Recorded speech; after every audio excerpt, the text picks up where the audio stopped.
지난 8월 3일부터 5일까지 우리 교회 중고등부 청소년들과 함께 오병이어 비전 캠프를 다녀왔습니다. 많은 은혜와 도전이 있었는데요. 강사 목사님이 제자의 삶을 살아갑시다, 이런 제안을 했습니다.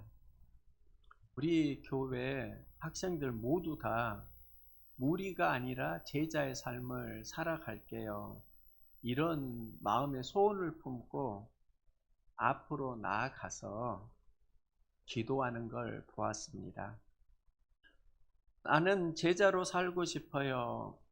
이게 그 순간의 분위기이고 감정일 수도 있지만, 그래도 학생들 안에 제자 열망이 있다는 건 느낄 수 있었습니다. 그런데 이런 생각이 듭니다. 제자의 삶을 서원하는데 제자가 무엇을 의미하는지 알고 있는 것일까? 청년 시절 제자는 저의 주요 기도 제목이었습니다. 무리가 아니라 제자 되게 해주세요. 이 기도를 청년 시절에 참 많이 했습니다. 그때는 제자와 무리의 차이를 이렇게 생각했습니다. 제자는 나의 필요가 아니라 주님의 필요에 순종하고 말씀을 따라서 움직인다. 삶의 중심은 내가 아니라 주님이다. 이게 제자라고 생각했고요. 십자가 관점으로 이해를 했습니다. 예수님의 사역을 보면 전반부는 많은 기적이 일어납니다. 그리고 베드로가 신앙 고백을 한 다음부터 십자가 이야기가 등장합니다. 십자가는 신앙 고백이 있는 사람들에게 전해지는 메시지이고요. 또 제자 메시지라고 할 수 있습니다. 누구든지 자기 십자가를 지고 나를 따르지 않는 자도 능히 내 제자가 되지 못하리라, 예수님 말씀하시고요.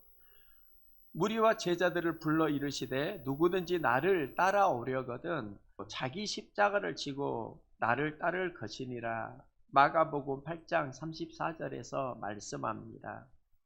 예수께서 제자들에게 이르시되 누구든지 나를 따라오려거든 자기를 부인하고 자기 십자가를 지고 나를 따를 것이니라, 마태복음 16장 24절입니다. 예수님은 제자를 말씀하실 때 십자가를 지고 나를 따르라, 제자에 등장하는 말씀이 십자가입니다. 무리인가 제자인가, 자신에게 주어진 십자가를 어떻게 받아들이고 감당하느냐에 따라 달라집니다. 제자는 십자가를 감당하는 사람입니다. 또 성경을 보면 제자가 등장하는 본문이 포도나무와 가지의 비유인데요.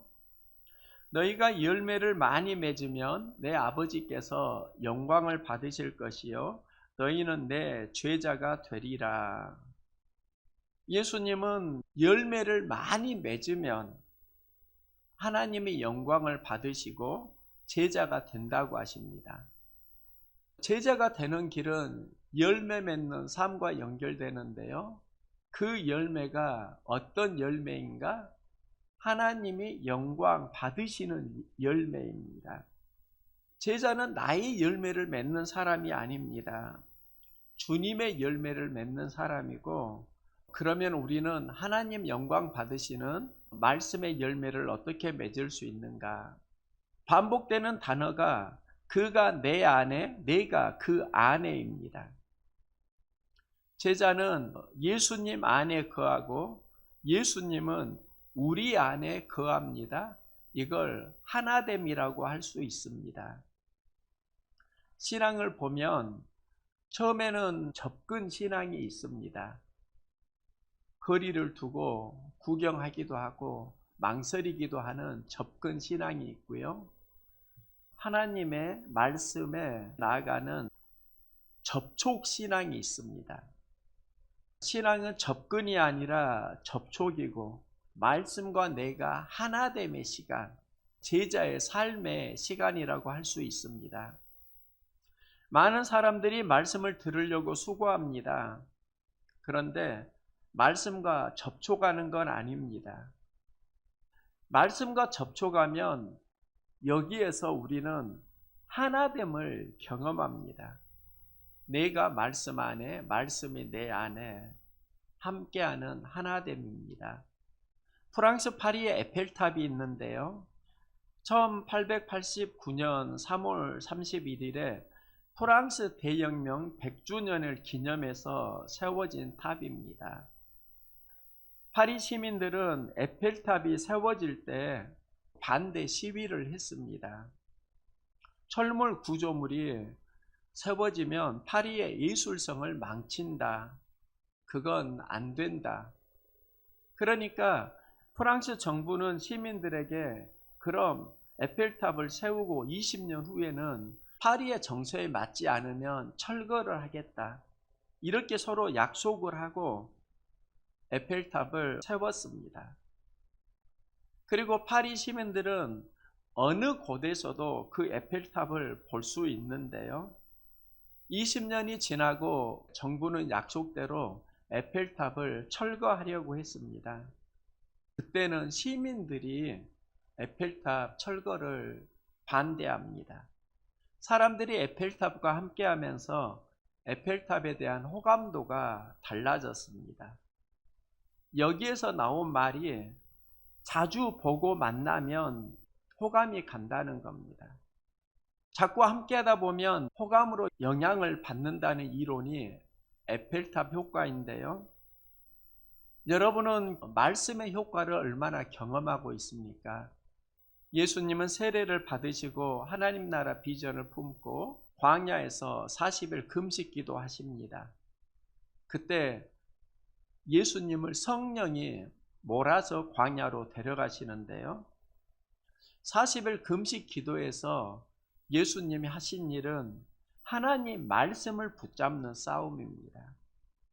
하나님 말씀을 붙잡으니까 세상의 유혹을 말씀으로 물리치는 힘을 얻으시고요. 광야 인생에서 하나님 나라 비전을 품어갑니다. 하나님 말씀을 품으면 말씀이 우리 안에서 새 힘을 줍니다.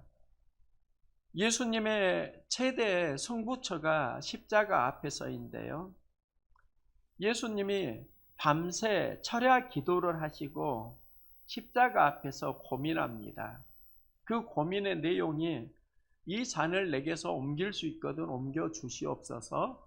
그러나 내 원대로 마옵시고 아버지의 원대로 하옵소서. 그러면 이 잔을 옮겨 주시옵소서.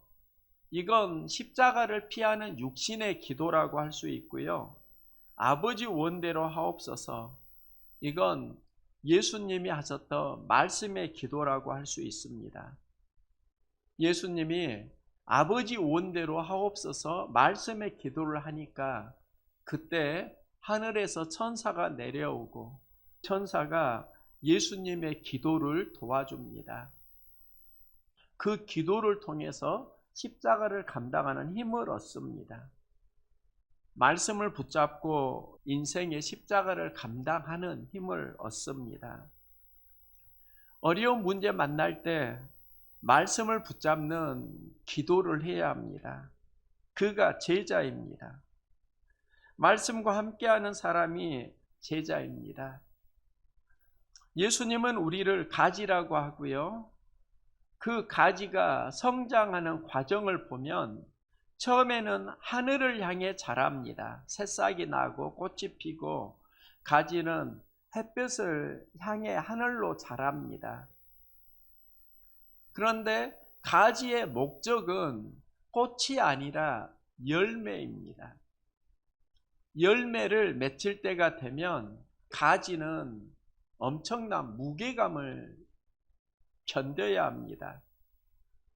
이때 가지가 부러지거나 방향이 바뀌는 경험을 합니다.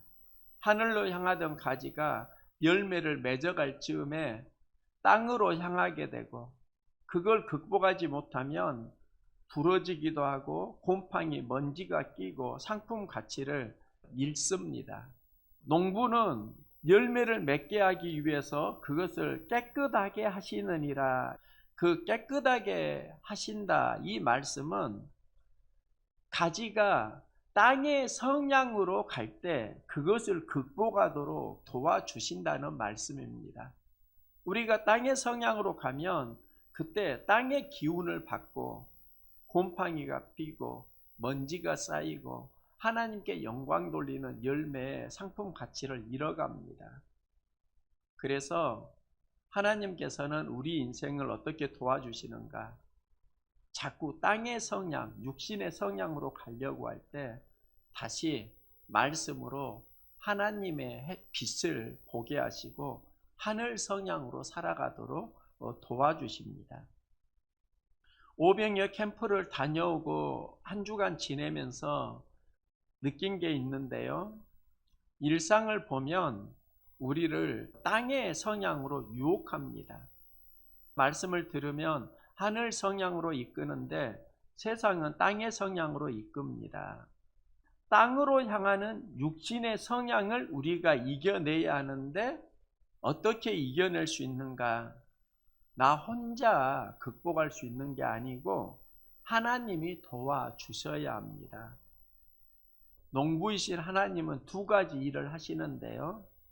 하나는 열매를 맺지 아니하는 가지는 아버지께서 그것을 제거해 버리시고, 열매를 맺는 가지는 더 열매를 맺게 하려 하여 그것을 깨끗하게 하시느니라. 농부는 제거할 수도 있고 그걸 들어 올리면서 깨끗하게 하실 수도 있습니다. 그런데 우리의 마음을 불편하게 하는 게 열매를 맺지 않을 때 제거하다, 이 말씀입니다. 오늘을 보면 제거하다가 아이로입니다. 아이로는 두 가지 의미가 있습니다. 하나는 제거하다가 있고 다른 하나는 들어 올리다, 이런 의미가 있습니다. 우리나라 성경은 제거하다로 번역을 했는데 브루스 윌킨슨과 데이비 콥은 포도나무의 비밀에서 아이로를 다시 들어 올려 주신다, 이렇게 설명하기도 합니다. 그러면 이건 맞다, 저건 틀리다가 아니라 맥락 속에서 이해를 하면 되는데요. 성경에 아이로가 쓰인 곳이 몇 군데 더 있습니다. 예수께서 이르시되 일어나 내 자리를 들고 걸어가라. 38년 된 병자를 고치시면서 내 자리를 들고 걸어가라 하시는데요. 이때 내 자리를 들고가 아이로입니다.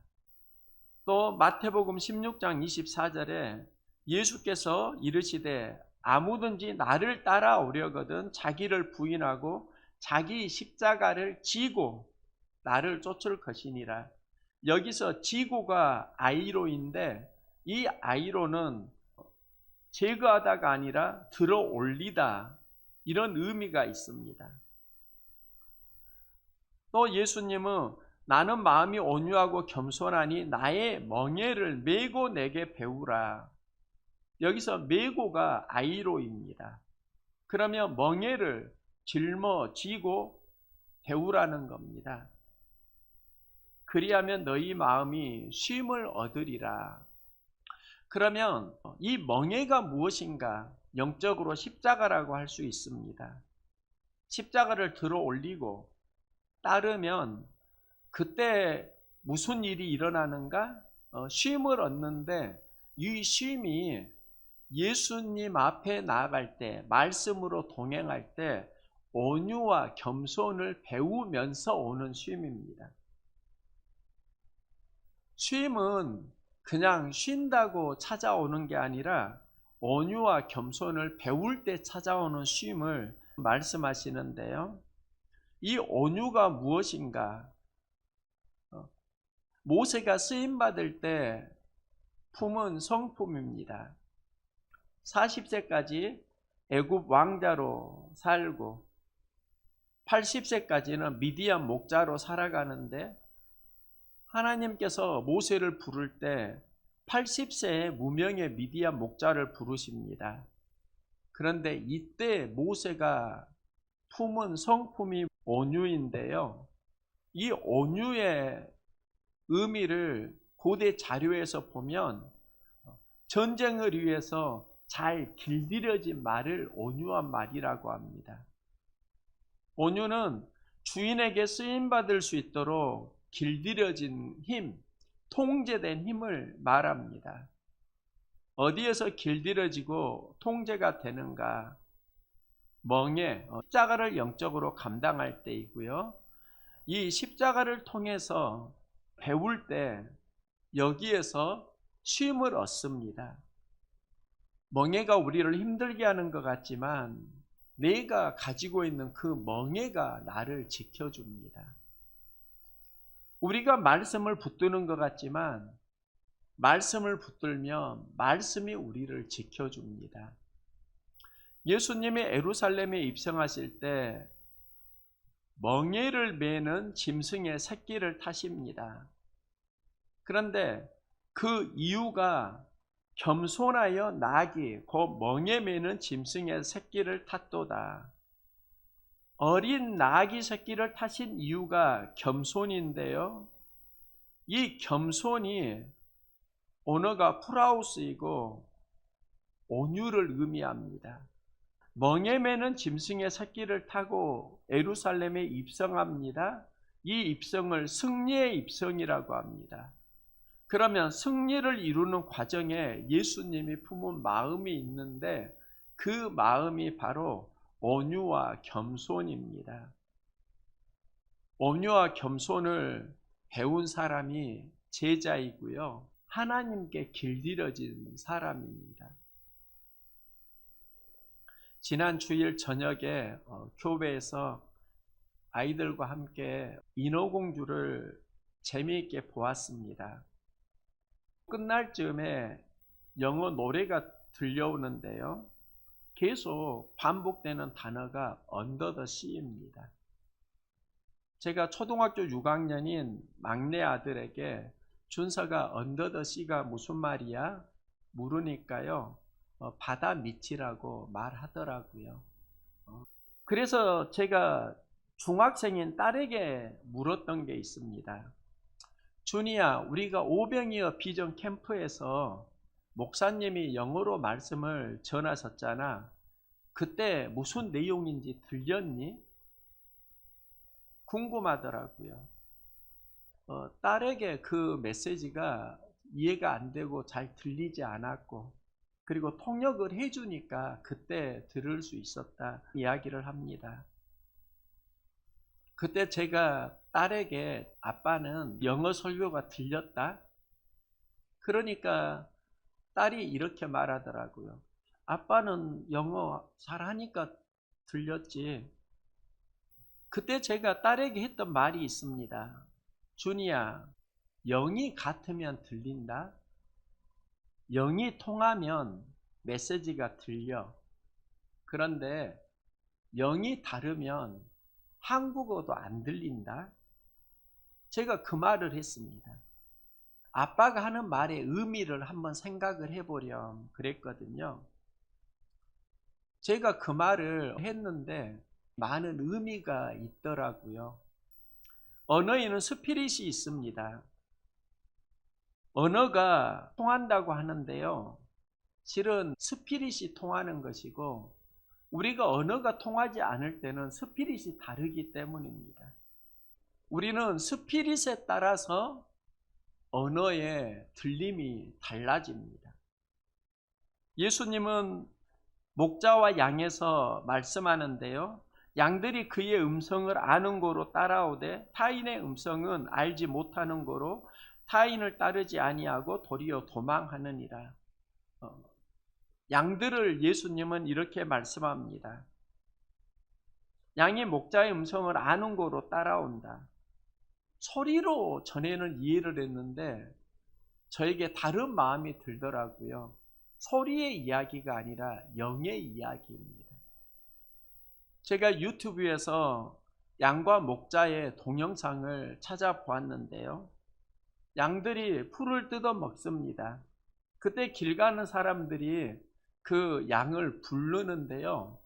양들이 전혀 반응을 하지 않습니다.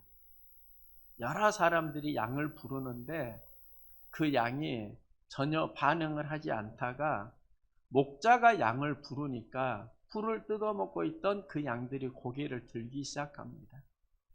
그리고 목자가 있는 대로 다 모이더라고요. 목자가 가는 길을 양이 다 따라가더라고요. 그걸 보면서 정말 양이 목자의 음성을 알아듣는구나. 그런데 그 알아듣는다는 게 뭘 의미하는 거지? 소리가 아니라 영의 이야기라는 걸 알았습니다. 우리가 소통이 안 되는 건 영이 다르기 때문이고, 우리가 소통이 되는 건 영이 통하기 때문입니다. 우리가 말씀을 알아듣는다는 것은 소리의 소통이 아니라 영의 소통입니다. 예수님은 포도나무와 가지 비유해서 너희가 붙어 있으면 열매를 맺는다고 말씀하는데요. 가지가 포도나무를 떠나면 아무것도 할 수 없다고 하는데 이건 영의 소통의 이야기라고 할 수 있습니다. 포도나무와 가지가 붙어 있으면 서로 소통이 됩니다. 우리가 말씀과 붙어 있으면 소통이 됩니다. 우리가 말씀 안에 거하면 이 말씀을 통해서 하나님이 우리를 도와주신다는 겁니다.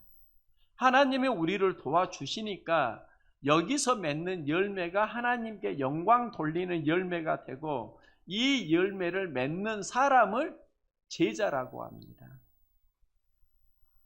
제자는 어떻게 하나님께 영광 돌리는 열매를 맺을 수 있는가?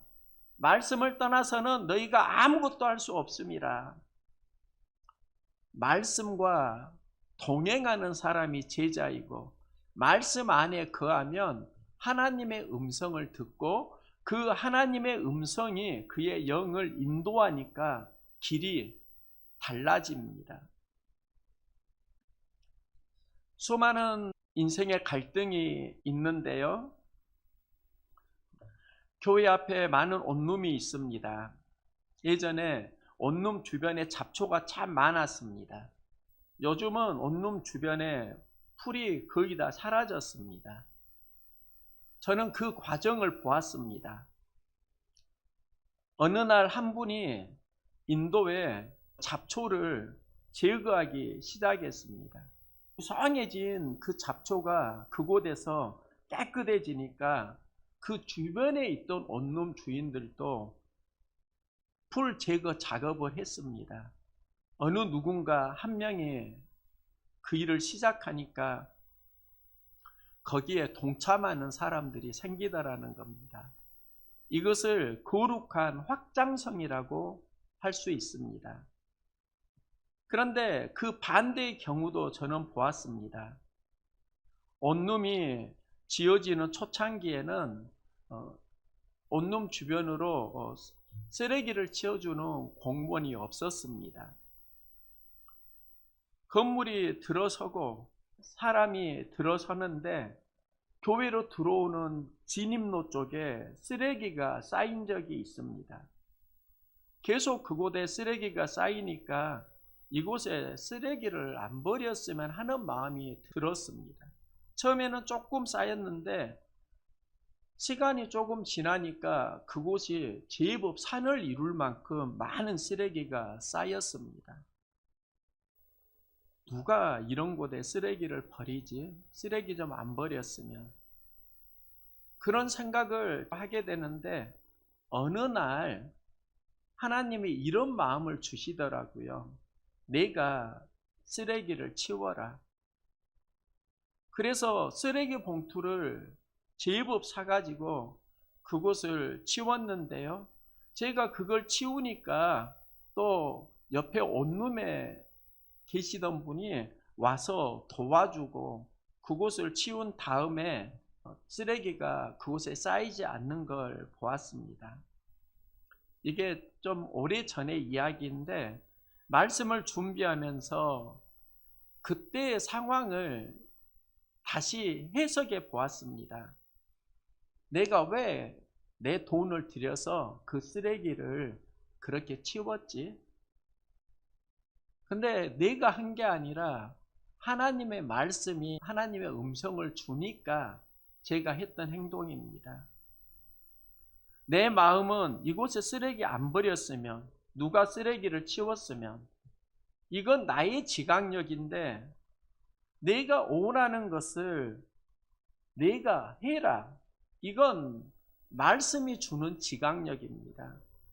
말씀을 지각하니까 그 말씀 지각력에서 하나님의 음성이 들리게 되고 그 음성을 따라가니까 삶의 열매가 행동이 달라지는 것을 보았습니다. 우리 인생이 언제 제자가 되는가? 말씀을 지각할 때 하나님의 음성이 들리는 체험들이 많아지길 소망합니다. 말씀이 이해되지 않을 수 있어요. 믿어지지 않을 수 있어요. 그런데 그 말씀에 순종하는 사람이 제자입니다. 그렇게 살다 보면 내 영이 바뀌게 됩니다. 우리는 영이 바뀌어야지 그 일을 한다고 생각하는데 그 일이 이해가 안 되어도 믿음으로 하게 되면 사건 속에서 우리의 영이 바뀌는 경험을 할 수 있습니다. 말씀에 순종하면서 그 일을 하니까 그때 하나님께 영광 돌리는 열매가 나타나게 되고 그 열매를 보고 예수님께서는 내 제자가 되리라고 말씀합니다. 누가 제자인가? 말씀 안에 거하면서 하나님과 영이 통하는 사람이 제자라는 겁니다. 말씀에서 하나님의 음성을 듣는 사람이 제자입니다. 말씀이 인도하는 삶을 살아가면서 그때 경험하는 게 하나님 영광 받으시는 열매입니다. 무리입니까? 제자입니까? 이 질문을 많이 받는다고요. 타인이 누군가가 나에게 하는 질문도 있지만 내 안에서 셀프 대화, 나는 무리이지 제자이지? 이 질문을 많이 하게 됩니다. 그리고 제자가 어디에서 되는가? 하나님과 영이 통하는 사람이 제자가 되는데 영이 통하려고 하면 포도나무와 가지가 붙어 있어야 합니다. 내가 말씀 안에 거하고 말씀이 내 안에 운행하면서 여기에서 하나님께 영광 돌리는 열매가 맺히게 되고 예수님은 그 삶을 제자가 되리라고 말씀합니다. 나의 삶이 말씀이 인도하는 제자의 삶으로 새로워지기를 소망합니다.